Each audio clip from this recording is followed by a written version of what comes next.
Hello and welcome. Welcome to the first session on circular economy here today at the Smart City Expo World Congress. We're very excited to be here. My name is Julia and I'm coming from the MacArthur Foundation, where I manage our network of governments and cities working towards circular economy.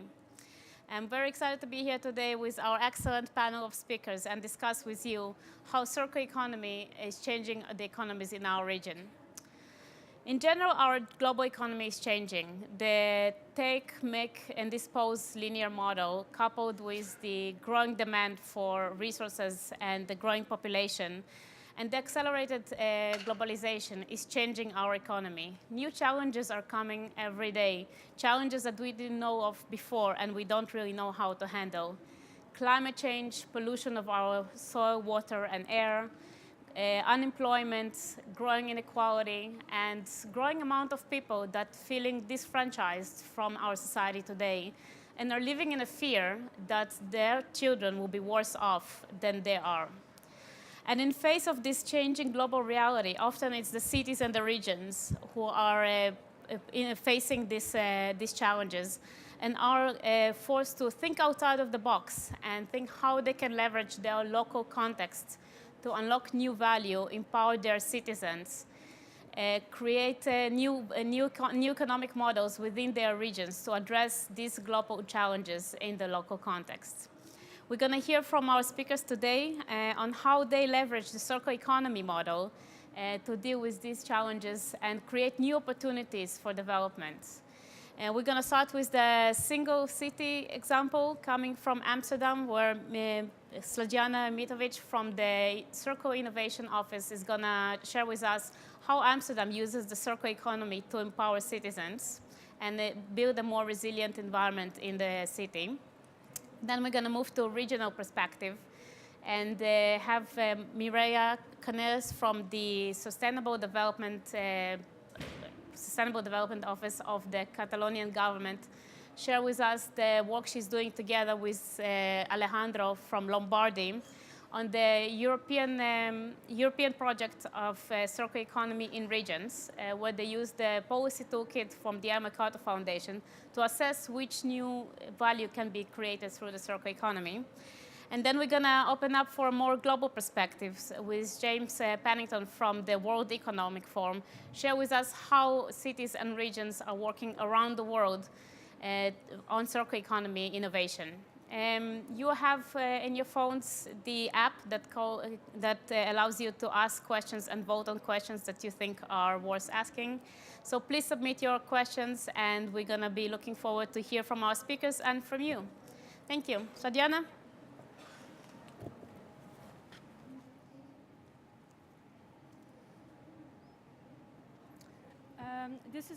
This is, I think, your presentation.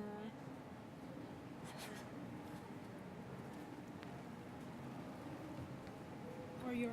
Yes. Oh, it's yours. Maybe you want to start? No. Okay. No. Do you find yours? Yeah.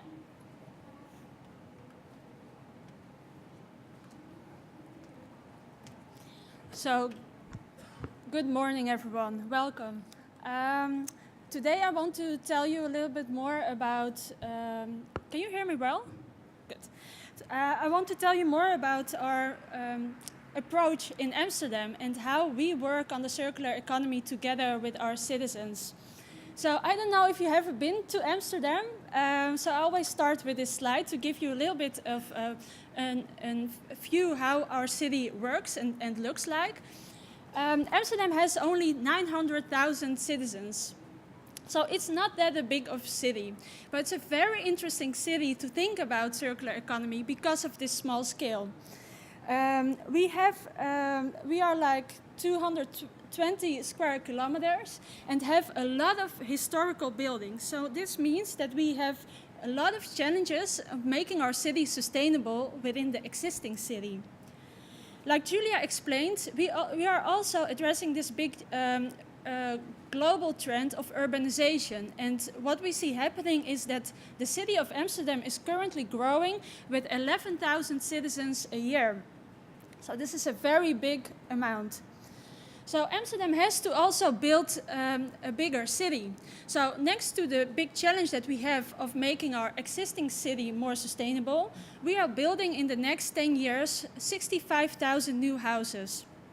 How can we do this in a way that we still stay an inclusive city, that it's affordable for everyone, that we remain to be an accessible city with bikes, with cars, with public transport, a green city and a compact city. All of these building stones come together with our circular economy approach.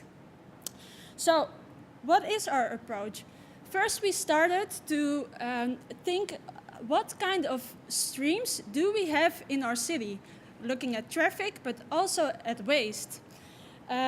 So we made a metabolism scan, what kind of waste is entering the city and what kind of streams, also water, energy, mobility, and what kind of streams are leaving our city. And can we even look and find solutions to not make them leave the city anymore?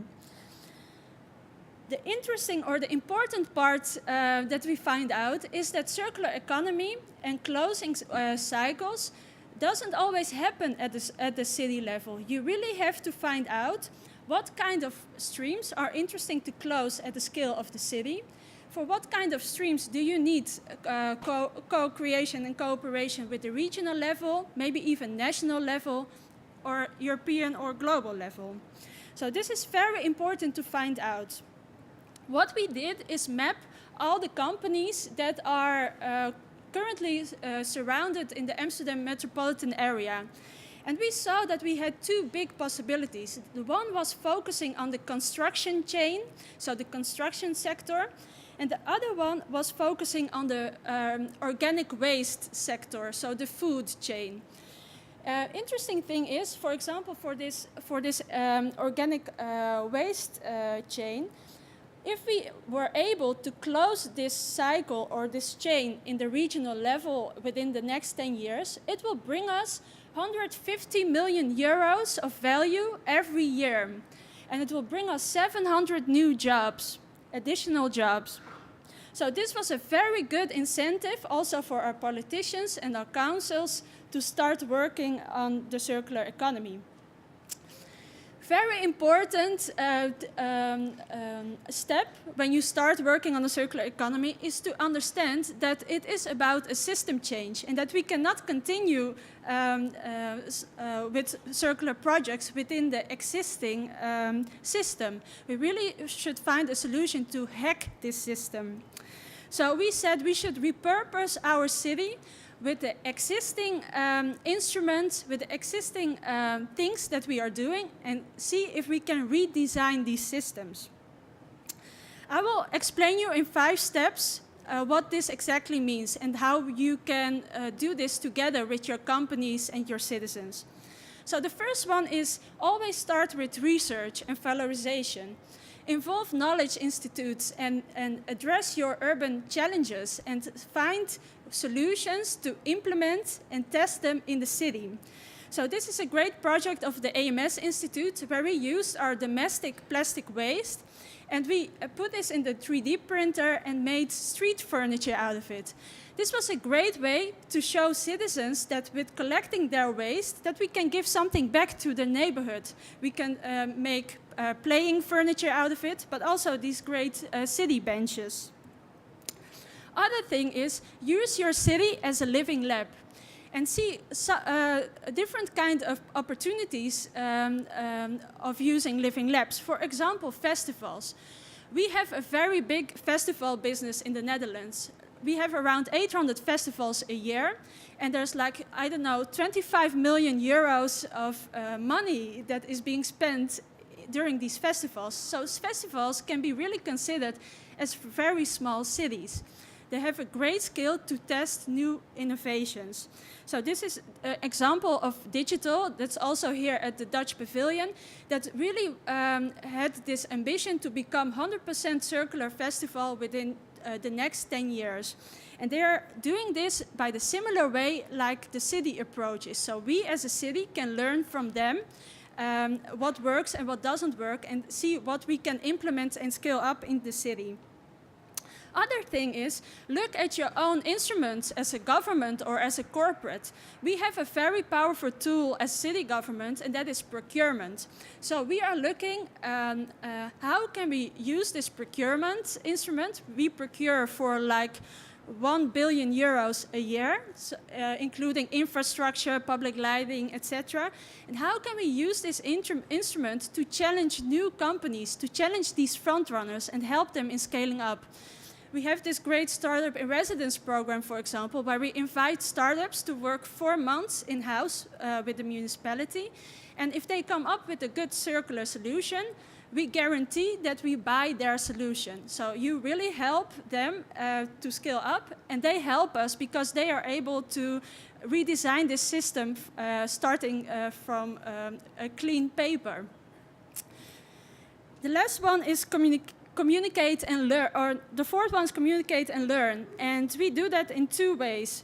One is sharing all the projects that we are doing in the city on an open source platform. We call it amsterdamsmartcity.com. At this platform, every citizen, every company, even also you, if you're not living in Amsterdam, are invited to share your innovations, your projects, and also respond or ask questions about the projects that are published on the website. It's an open source website where we really want to exchange what we are doing with as many people as possible. Other thing is urban living labs. Like I explained, you should use your city as a living lab, but what does this exactly mean? And can we also extract generic lessons from these living labs? So we always monitor and implement smart learning when we stimulate these living labs. Because if you don't do that, then you will never be able to scale it up afterwards. And the last one, and I think the nicest one, is have fun and play in your city. And what I mean with that is, with circular economy, we focus a lot on the negative aspects, or with sustainability. So we should, we have a CO2 problem, or we have too much waste, and all the challenges that I also hear a lot here when I talk to people. But you should also focus on the positive impact and all the energy and positivity that comes out of it. And when you meet people in your city that have great ideas and feel this energy, invite them and involve them in your thinking processes. So this is an example of how we started an urban area development plan, where we invited all the stakeholders to play the city. And they were all using this serious game instrument to start to understand each other and to get on the same level with each other. Thank you. So this is actually my first time that I managed to present within the time frame, so I'm very proud. If you have questions, please send in the app. Thank you.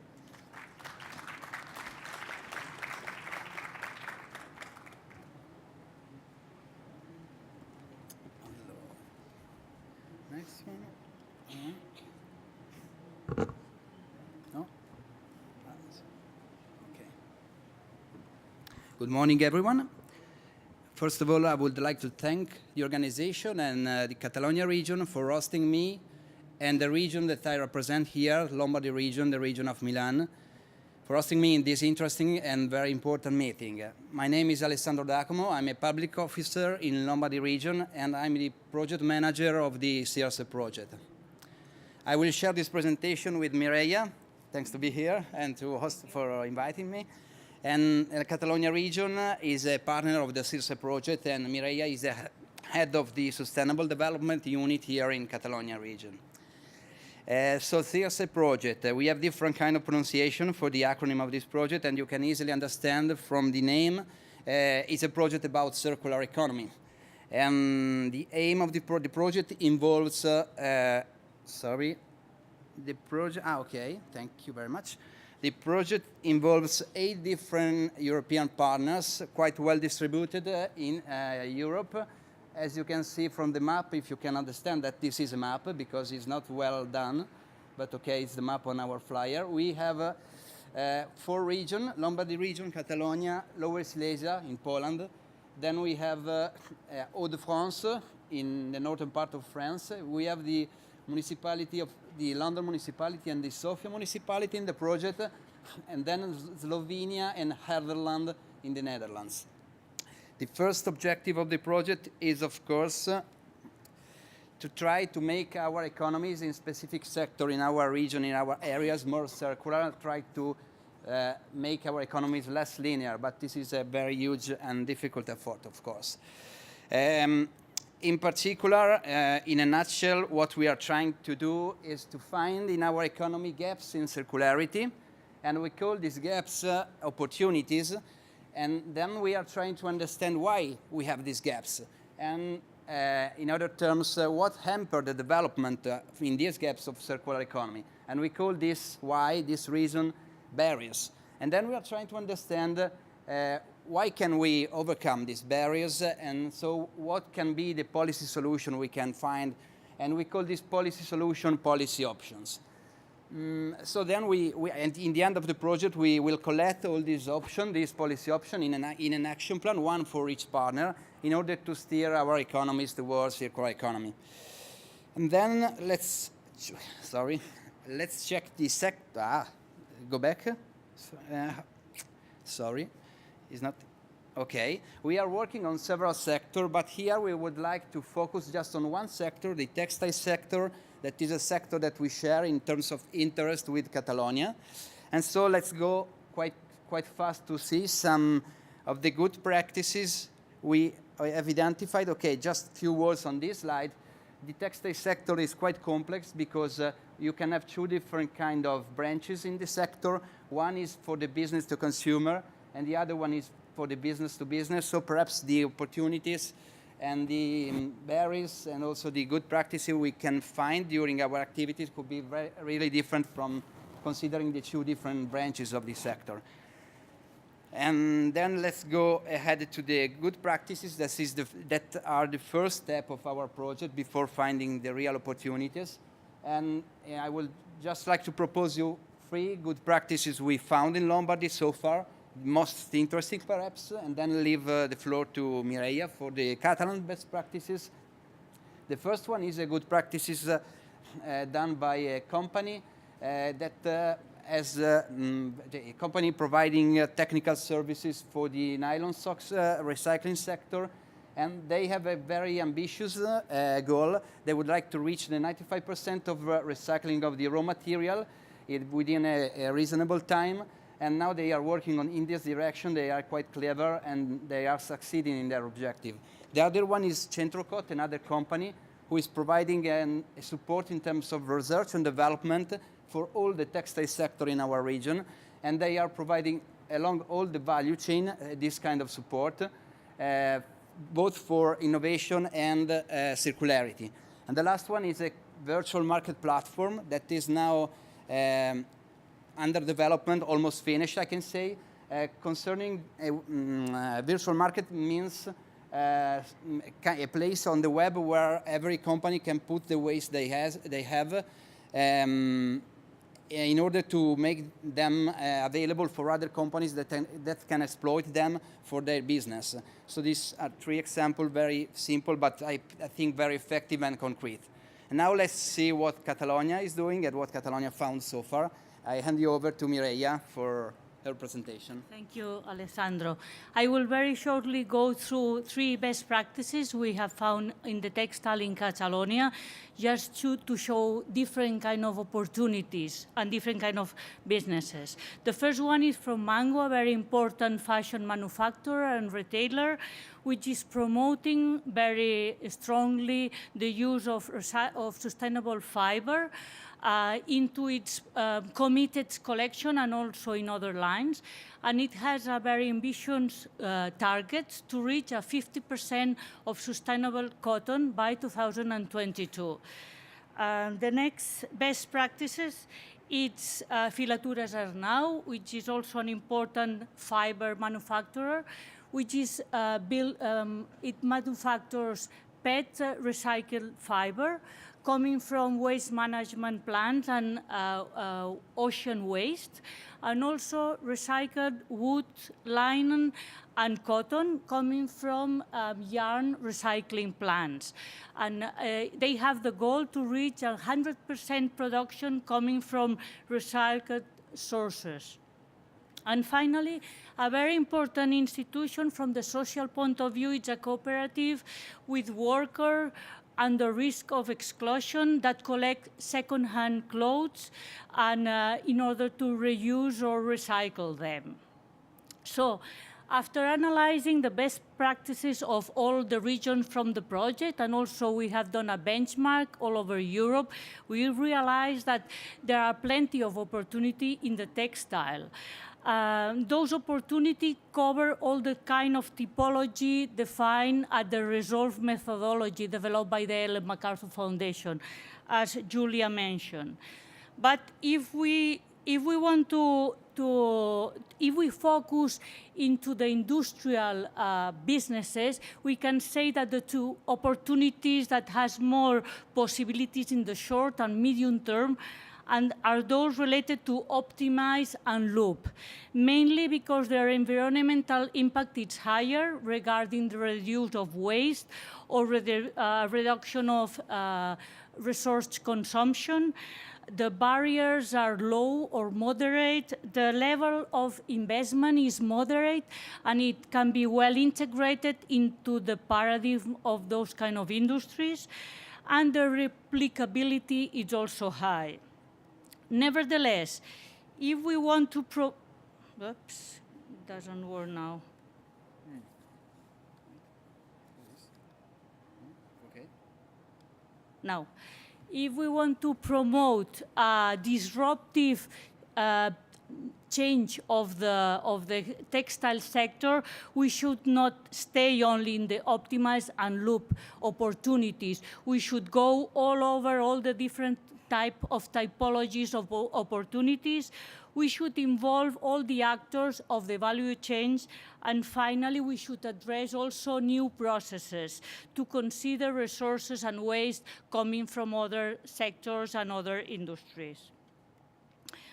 So, beside the fact that as most of the Interreg, the most important goal, the aim of the project is to influence the European Regional Development Funds, already with the work that we are doing, we have been able to influence different kind of policy instruments developed by the different regions.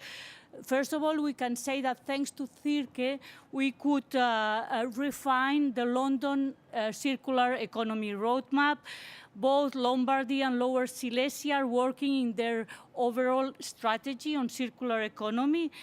And also, thanks to CIRCE, CIRCE has fit a very strategic project that we have in Catalonia, which is an observatory on circular economy that has the aim to visibilize and give coherence of all the efforts that plenty of institutions and stakeholders of our country are making in favor of circular economy. We will present the observatory tomorrow in our stand. So just to finish, as we have seen also in the previous presentation, local and regional government, we have plenty of opportunities. We can catalyze big changes regarding circularity, mainly thanks to our competences and especially after carrying out a deep analysis on opportunities, barriers, or material flow. But for that, in order to profit take advantage of our potential, we should keep a strong collaboration, coordination, and coherence. Collaboration between the different levels of government in order to be able to scale up demonstrative projects all across the territory. coordination between the different stakeholders in order to promote strong public-private partnership and coherence among policies and roadmaps along the whole territory and in a regional or European level.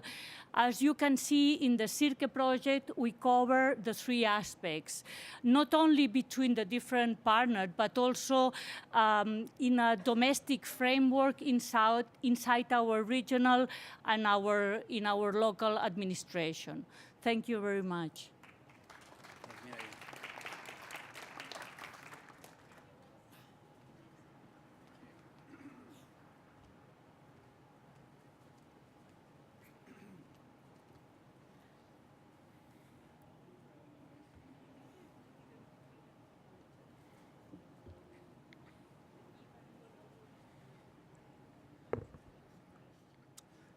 Hello, everyone. Pleasure to be here today, and thank you very much to my fellow panelists. It's been a very interesting set of presentations so far. My name's James Pennington from the World Economic Forum, and I'm responsible for the work that we do on circular economy in emerging markets. So I'm going to give a bit of a different perspective, I guess. One, because I don't work for a city or a region. We're a global organization, quite well known for an event we have every January in Davos, but we also have a number of other projects, and also because I'm going to give a slightly different perspective with a bit of a focus on what's happening in emerging markets, particularly in China and in Africa. So I just want to set the scene from a global perspective. When you look at the real macro perspective, there's lots of reasons why we need to change to a circular economy, but I think this is probably the most compelling. So as you can see, in the last decade or so, we've been using more materials per unit of GDP growth. So we're really going in completely the wrong direction. If we want to have a more circular economy, we need to be growing the economy and using less materials as we do it, and that just isn't happening at the moment. So we need a big change. Just in this presentation, some of the messages that I want to get across, hopefully they'll come across. Firstly, this isn't marginal. This is a big deal. We're talking about big numbers here and big opportunities. Second, this is not a European-only story. A number of other countries, such as China, have had circular economy laws going back to the early 2000s, maybe before even some, apart from maybe the most progressive cities, such as Amsterdam, were maybe thinking about it, but other cities weren't. Also, this doesn't look the same everywhere. It's really playing out very differently in different countries, depending on things like the stage of development, the policy environment, etc. And also, this isn't always easy. There's a lot of potential disruption. There's a lot of need for collaboration across different sectors and dialogue and understanding and new ways of policy making and implementing some of these strategies. So first I want to talk about China, and I'm going to focus on the sharing economy because in Chinese cities this is a really big opportunity and it's growing quite fast. So just in perspective, when we talk about big cities, in Amsterdam we heard has a population of 800,000. In China there are over 160 cities with a population over 1 million, and many which have populations over 20 million. So just huge numbers of people living into cities. 300 million people have moved into cities over the last couple of decades. And also, here's a statistic which is fairly unbelievable, but in 2016, 20% of global GDP growth came from a growth in Chinese consumption. So we're just talking about a huge, huge number, and we really need to think, and in China the government is working very hard to think about different ways of consuming. Now, one of these is the sharing economy, which, as you can see here, is predicted to grow by 40% over the next few years. One of the best-known companies in China in the sharing economy is Didi. It may not be a household name here, but it's very similar to Uber in how it works. It's a ride-sharing company, but it's twice the size of Uber in terms of the rides it takes every day. And I think what's interesting about this and where this comes to the circular economy is if you look at the number of 2 million. So 2 million passengers a day are carpooling with Didi. So that's two people going in the same direction, sharing a ride. So if you have one taxi with one person in it, you automatically have the spare capacity of the 3 extra seats in your taxi, and putting one person in it can make a huge difference. So MIT did a study where they found that 80% of all journeys in most cities could be pooled in this way, and that could reduce trips by 40%. So as we go forward, and Didi's looking at this, redesigning cars for sharing, as we move to electrification, move to self-driving cars, pooling of rides could be quite a major shift for the transportation system, and moving towards, say, pooled minibuses, we could see traffic levels drop by up to 70 or 80%, according to some studies. Here's another interesting model coming out of China. So these are dockless bikes enabled by the IoT and mobile payments. Ofo and Mobike are the two biggest companies like this. So just to put this in perspective, China used to be famous for people riding bikes. In the 60s, around 70% of all journeys were taken by bicycle. But that went down to nearly zero over the last few years. But now, in just the last year or so, it's back up to 11%. And what people do is they scan these bikes, they cycle them, then they leave them wherever they want, and they lock them up. And there's been recorded by Sinopec a 7% drop in the amount of fuel consumed in Beijing just because of these bikes, is what's thought. And there's a need for them in China because also there's some legacy problems with urban planning. There's no real, the infrastructure hubs aren't as strong, so there's a big last mile transport problem. And also, interestingly, governments starting to partner with these companies to use the data to improve urban planning going forward as well. This is another study we did for the Chinese government with Airbnb. So in this study, we looked at the effect of home sharing around large sporting events and found that in partnership with the Rio municipality, during the Olympics, Airbnb created the equivalent of 257 average-sized Hilton hotels. So this is not marginal, these are quite big numbers. And normally, I mean, if anyone was in cities after the Olympics, there's often a lot of spare capacity, hotels that are built which aren't necessarily used afterwards. So this was quite an interesting finding. However, as I said, it's not always easy. And with the sharing economy, this is such a big part of the economy, there's often backlash as well.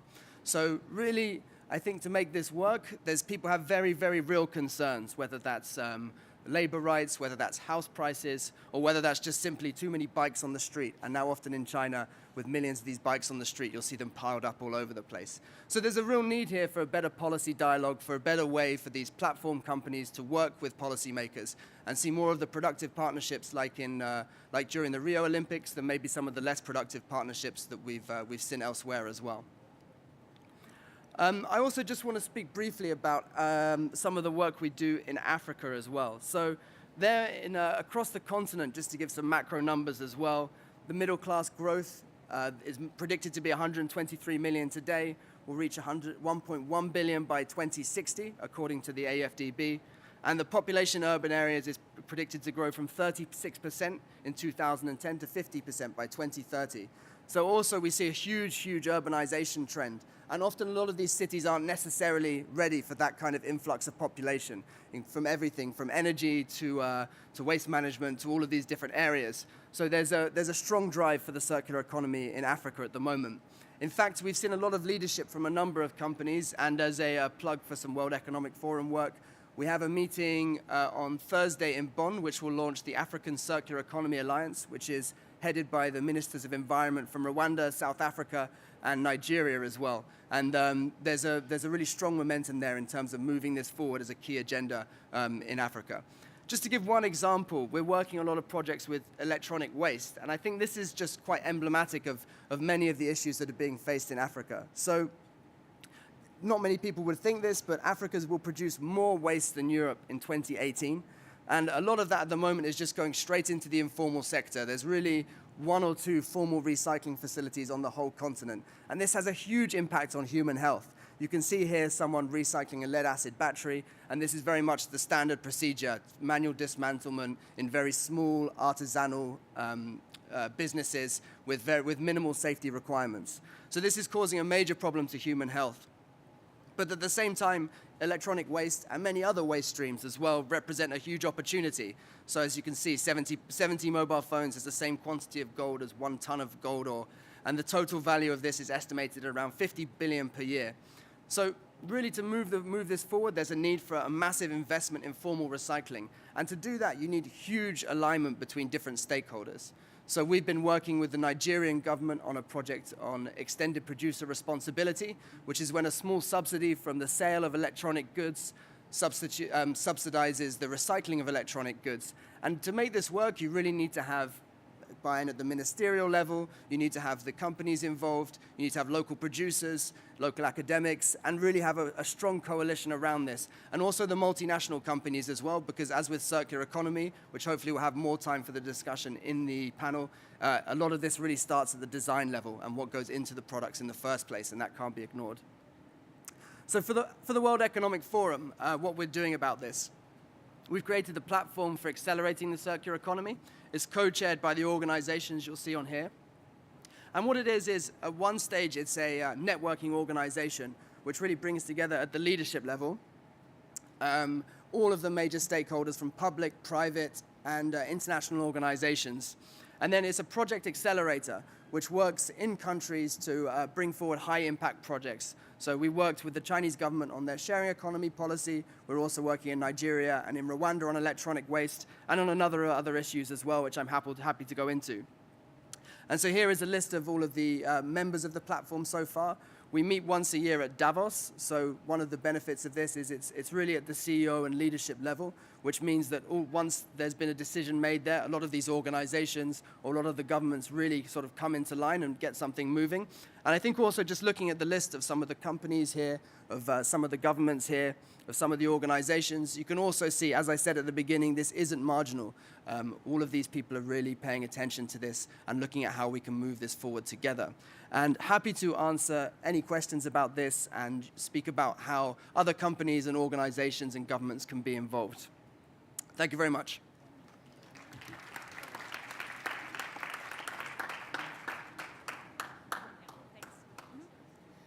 Thank you all. Really inspiring presentations, and I'm amazed each time how much we have to learn from your experience working with this every day. I'm sure we all have lots of questions, but I'm going to start and then open up to the floor. Slađana, oh, perfect. Thank you. Slađana, my first question would be to you. You finished your talk on this very positive and energetic impact of the circular economy in the city. Could you share with us some of the examples of how you already see the circular economy positive impact on city and life in Amsterdam? Yeah, is this working?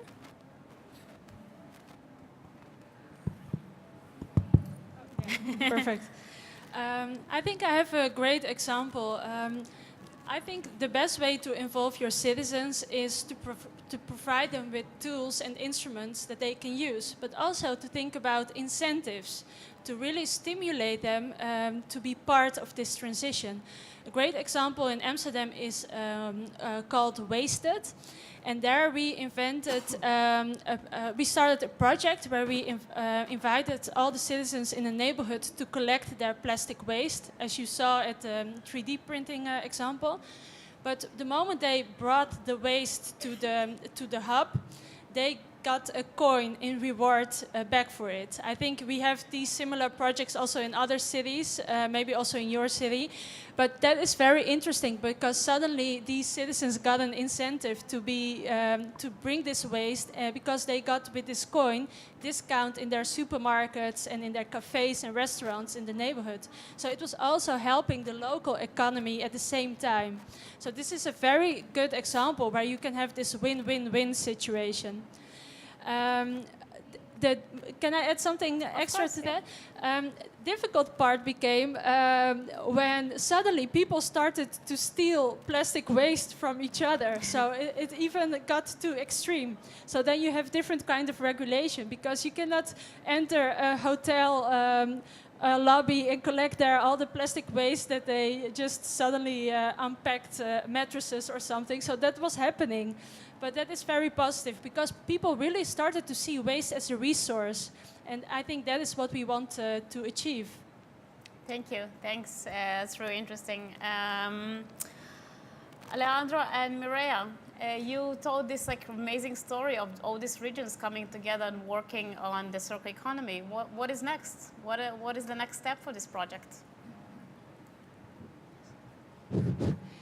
The next steps are for the moment to complement with more opportunities and more barriers, and to do it for all the sectors you have seen on the slides. And then the time would be to prioritize the opportunities in order to be able to characterize each sector, not for in each region, but in the whole Europe. And afterwards to identify policies in order to overcome barriers and to hamper the opportunity defined. And finally, and as we mentioned, the point is to develop an ambitious roadmap in order to scale up policies all across the regions and across Europe. And it's important for us also to mention that we have been using at the beginning the methodology of the Toolkit for Policymakers, which has been developed by the Ellen MacArthur Foundation, which allows you to quantify benefits of the circular economy policies, but also during the project we are thinking on complementing this methodology and adapting to all the different kind of situations and level of government. So we think this could be also an important result of the project.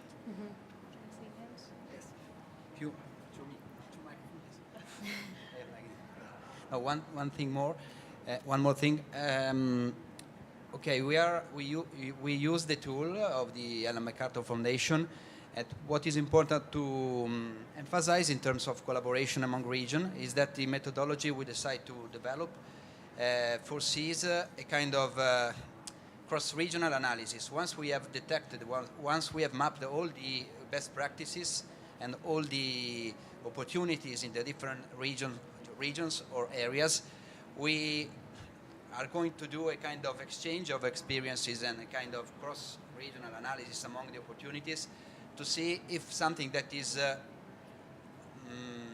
well known for me is not known from another region or in another area, and so find another gaps in another region that perhaps is not the gaps for me in Lombardy, but here in Catalonia is a gap.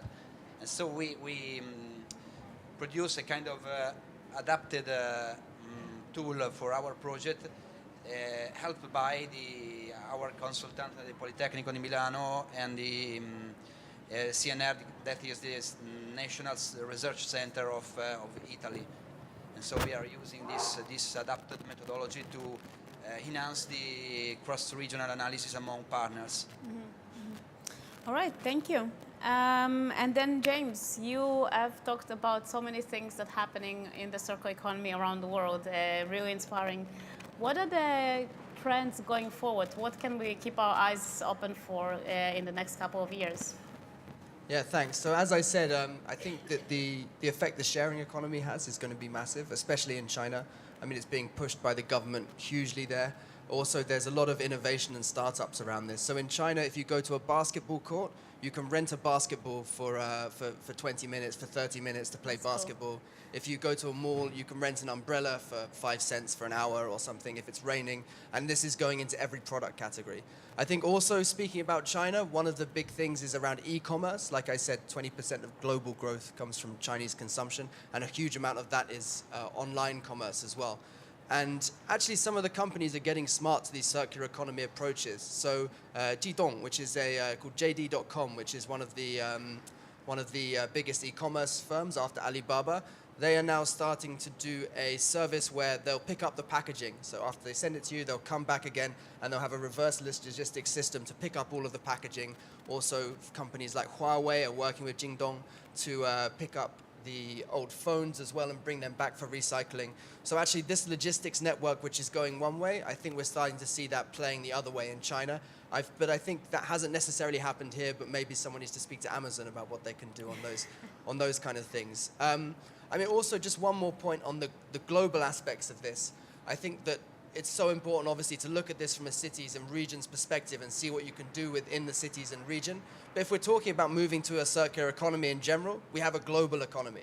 We have global value chains. We have products that come from, that are made in China or designed in the US and then sold in Europe or sold elsewhere. And there does need to be this link between them. So the project we're working on around e-waste, we're working with a series of global manufacturers who are interested in really helping in this topic. HP, Philips, Dell, Microsoft, companies that are really leading the way in what it means to be a circular company and really care about the end. But they're also thinking about the design of their products. They're also thinking about the business models. We're also working in China with a number of companies about how they can have more recycled content into their products in the first place as well, because that's where products are manufactured. So I think, and you know, Ellen MacArthur Foundation does this in all of their projects and all of their thinking as well. Having that global perspective, even if it's seen as a regional issue, is very important. Yeah, absolutely. Thank you for that. And now, after we discussed all the great opportunities, we have a challenging question coming from the audience, and that's asking you, what are the challenges of the circular economy at the moment? Who wants to take it first? So, Jana? What I found most challenging in Amsterdam, because we are doing now this program for 1.5 years, and some of the concepts and business models are now being tested, and you want to scale up. But the difficult part is that at this moment, the technological innovations are developing so quickly that if we now make some decisions in scaling up, how do we prevent ourselves that we lock ourselves in, and that in 5 or 7 years the technology is developed so far that we can maybe even think about more high-value solutions. To give you an example where this is now a big discussion, we are building an area in the north part of Amsterdam where we want to implement new type of sanitation, where we can extract more nutrients and also energy. We can make energy out of our wastewater. So we want to build a biorefinery in this neighborhood so that we can give gas back to the neighborhood. But the technologies with nutrient recovery is developing very quickly. So this means that we can maybe even think in 5 or 7 years of much more high-value solutions. But at the same time, you are now making decisions for infrastructure under the ground, and even thinking about, can we test it now on 500 households, but maybe scale up to 5,000, etc. But should we really do it, or is it maybe not the right moment, and should we have these more options? Because we already locked ourselves one time before and that is with our incineration companies. We built these incineration plants in Amsterdam a few years ago with the idea we should incinerate waste and we make energy out of it. So that sounds like a good solution, but now we want to become a circular city. Incinerating waste is not that of high value. But we have these plants in the city, and they have to continue incinerating because of the business model that has been calculated once. And they have to continue doing that for the next 10 years. So at this moment, we are importing waste from the UK and from Italy to continue incinerating. But that is not also not a good message to our citizens as well. So we are very much searching, like, what kind of decisions can you make for scaling up, but to prevent yourself from locking in. And how can we approach this temporarity and flexibility also in our urban plans and urban development? So, long answer, but yeah. But a good one. My answer will be shorter. Of course, we have a lot of challenges in my region, but we have a lot of best practices as well. So we are quite virtuous in some activities concerning circular economy, waste management, and so on. But so the main challenge we have, I think, is the lack of a strategy, of a roadmap. I don't know how to call it, but in order to tune and to reduce the effort we have to do to have a step ahead in the circularity. So we really need a common strategy, an overall strategy that can act on all the sectors and on all also the social reality of our region. So this is our first challenge, I think. Mm-hmm. I will combine both answers, and I would say that scalability is the key point now, to go from innovative, really great demonstrative projects to replicate all over the sectors, all over the territory. That's the key point.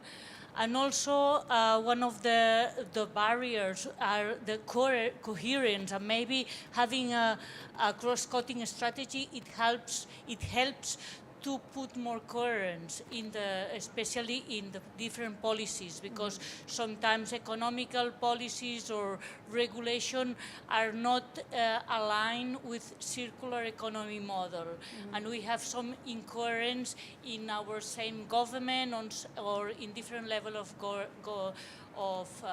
government. So we should not work on our own policy from our own perspective, sectorial perspective, but try to introduce circularity in all the sectorial policies in each government.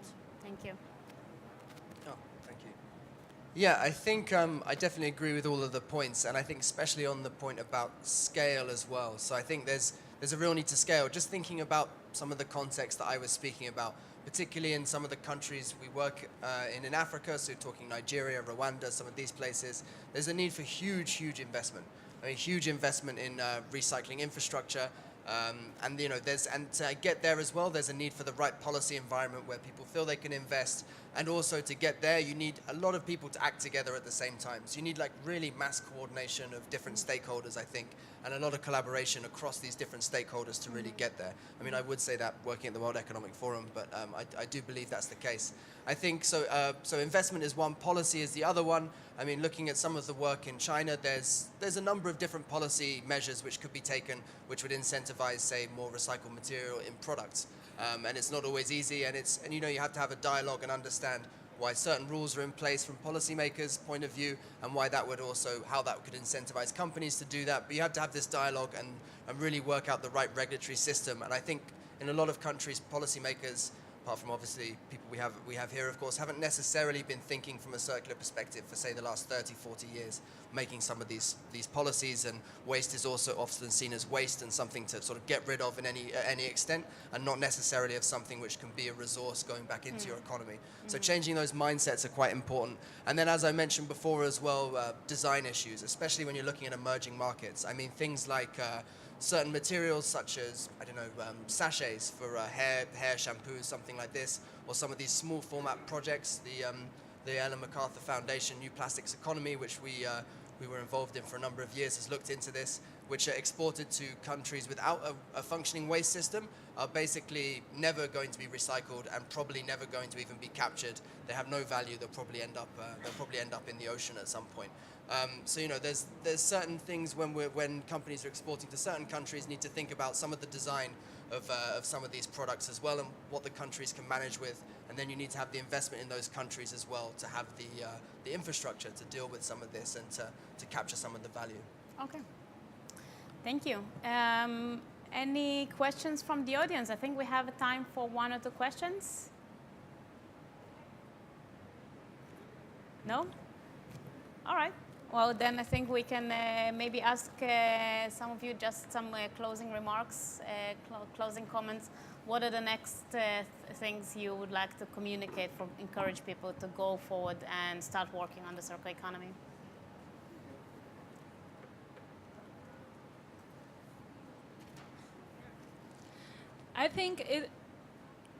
I really believe circular economy and this transition can also bring a lot of fun and inspiration. And what I see happening a lot in Amsterdam is when I organize sessions that very different sectors have similar challenges, but that they never met each other and never have been sitting at the same table.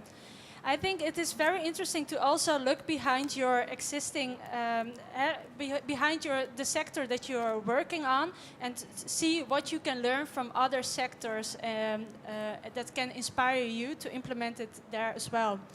Another thing is that citizens have a great energy and a great power if you facilitate them and give them the right tools and instruments to be part of this circular economy.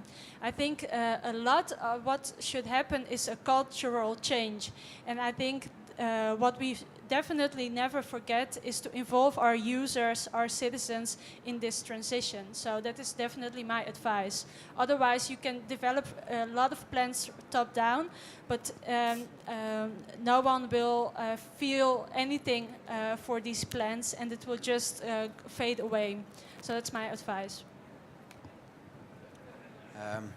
It's not an easy idea to express in English for me, but I will try.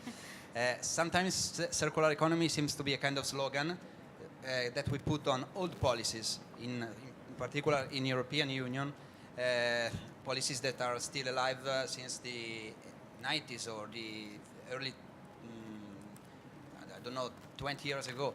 But what I understood, and we have to understand, I think everyone here know this, is that this new slogan can really help you to understand that there is something different from before, now, today, because this new slogan can stimulate you to understand that you are obliged to run an overall approach to your actions in different sectors, in terms of social actions and economic action. So you need to try to merge all the effort you did in the past in a common strategy that we are lacking now in my region, for instance. But okay, so this is the added value of a common name for perhaps a group of old policies from a certain kind of from a certain point of view. I don't know if I'm clear, but okay, I tried. Thank you. Well, I would like to point out that there are plenty of best practices all over the world, so we should take advantage of those best practices, not to reinvent the wheel, and then to scale up and learn one from each other, try Absolutely. to share information, resources, products, everything, and put it together and try to that everybody walks in the same direction, maybe through coherent and cross-cutting strategies or whatever, or like in event like that, but try to move everybody in the same direction. Yeah. Thank you. Yeah, I think sort of like some of the last messages, I think one of the things which I wanted to get across in the presentation as well is when thinking about the circular economy, is to really think about the whole picture and where you have spare capacity, where you can use spare capacity, and and just with some of the China examples, you can see in a country where there's very dense cities, there's a lot of spare capacity, and a lot of that can then be used and bridged by different technologies as well. And I heard a really interesting thing the other day, which I wanted to put in the presentation, but I knew I didn't have time. But so there's a company, an electric car company in China, and a number of solar power companies in southern China as well. And they're working on prototypes, and what they'll do is, so as China was responsible for buying 45% of electric cars last year, so globally, it's going to be a huge market there. It also was responsible for about the same percentage of renewable energy coming on the grid. But with renewable energy, you need storage, right? You need batteries, you need something so you can, so when there's not much sun, you can then use the energy from the batteries rather than from the renewable energy. And interestingly, a company is working with solar manufacturers to take the energy from solar powers into all of their cars over a whole city, and then when the energy is needed, to then bring that out back to the grid. So you start seeing this huge technology-enabled network of renewable energy and using the spare capacity in people's cars to then power the grid at times when there's less renewable energy. So I just think ideas like this are just incredibly interesting and incredibly cool, and it's a good idea of someone seeing an opportunity of some spare capacity or something that isn't being used, and then potentially really transforming a whole system from just taking that small piece of spare capacity that people hadn't noticed before. Yeah. Okay.